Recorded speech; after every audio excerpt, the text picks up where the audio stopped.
سأرحل من هنا.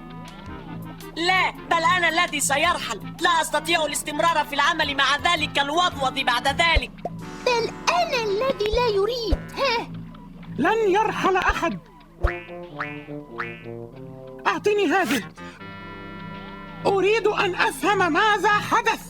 قلة النظام والترتيب، الاستهتار بقوانين العملاء الفضائيين. إنه يحتفظ ببعض المستردة الحارة معه دوما ويضعها على كل ما يأكله. تخيل ماذا سيحدث لو أن بعضا من تلك المستردة دمرت لوحة القيادة مثلا. حقا؟ ثم أن رائحتها فظيعة.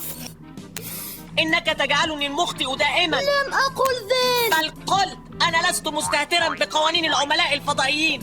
أنت الذي يريد الكون بلا أخطاء، ولا تقبل فكرة أنني مختلف عنك، وليس بالضرورة أن أفكر وأتحرك وآكل وأشرب بنفس طريقتك. أنا أشعر وكأنني مراقب بعدسة مكبرة. وجدتها! وجدتها! ادخل على البلاي ليست عشان تشوف باقي الفيديوهات. دوس لايك وسبسكرايب علشان يوصلك كل جديد.